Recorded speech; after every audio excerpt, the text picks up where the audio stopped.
Thank you very much. First of all, thank you so much for having me, and it's a real pleasure to be part of this. I think you're doing some great stuff out there in the Dream Academy. I'm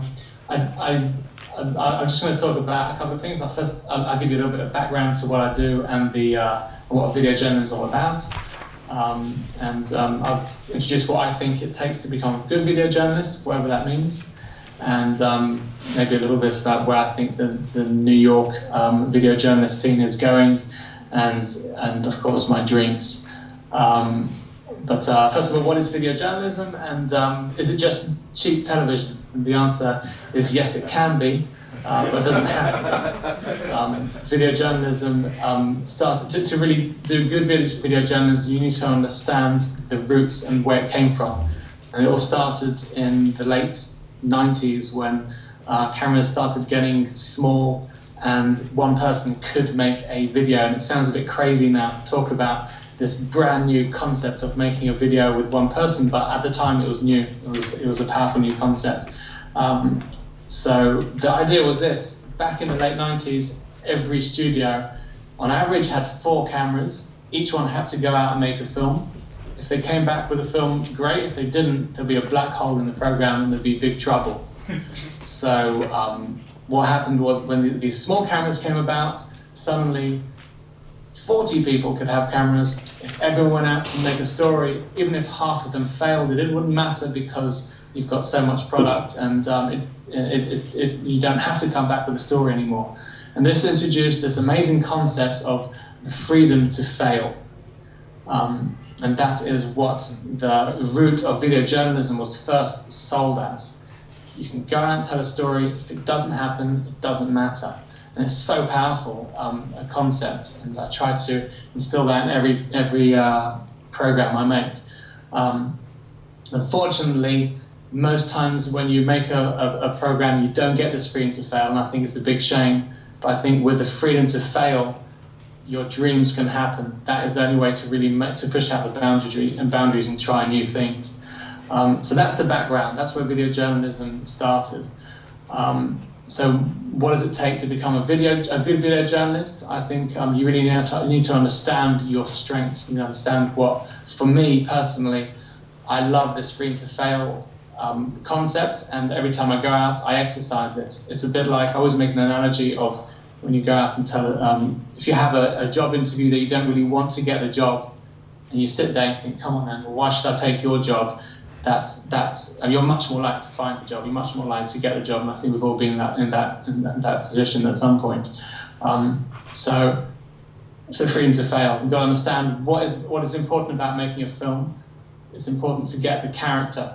It's all about finding characters, and that's what video journalism is strong for, because you've got little cameras, you can go into people's lives, and for me, that's the joy of it.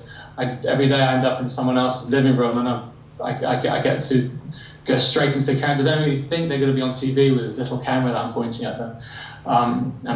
It's a huge strength of the medium to have these tiny little cameras that people don't really feel scared about.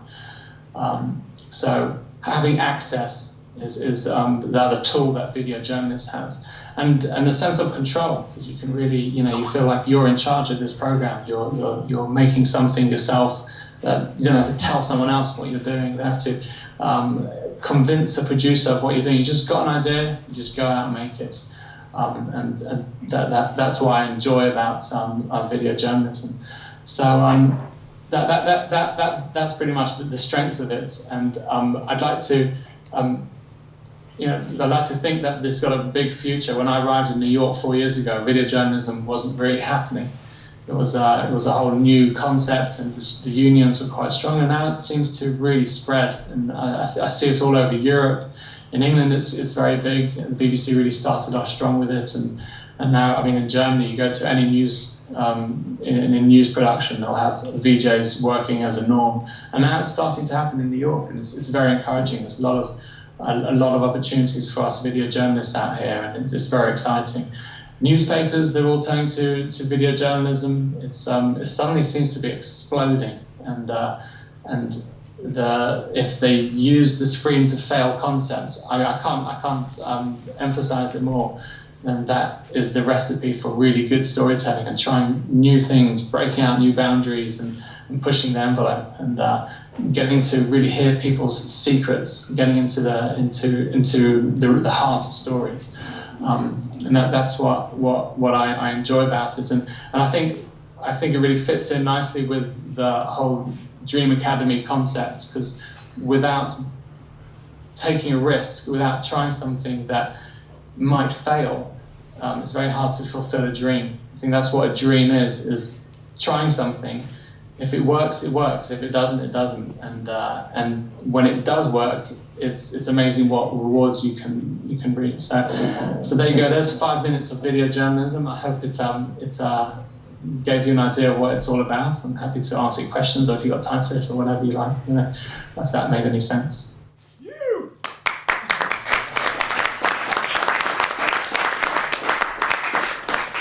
Mike, thanks for that introduction to video journalism. What occurred to me about this freedom to fail concept isn't that applicable to life itself, to achieving all goals and dreams?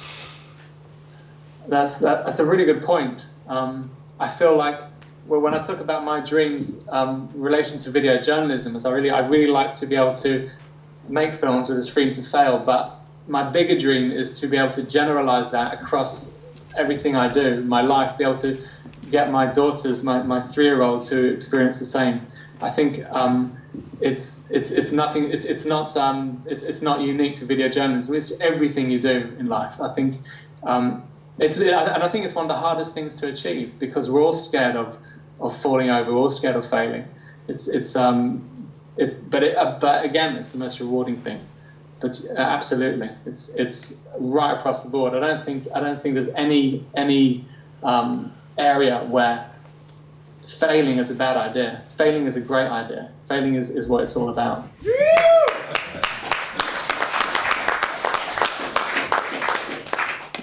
Your life in Dreamicon Valley. So I have to ask you, what is your dream? My dream is to. My dream is, for my personal work life, is to have a day, my average day, to be full of surprises, and my average day to be exercising this freedom to fail. And if I can pass that on to my kids, that would be my dream. If I can see that my kids are heading in that direction, and they're trying stuff that other kids might not be trying, then that would be my dream.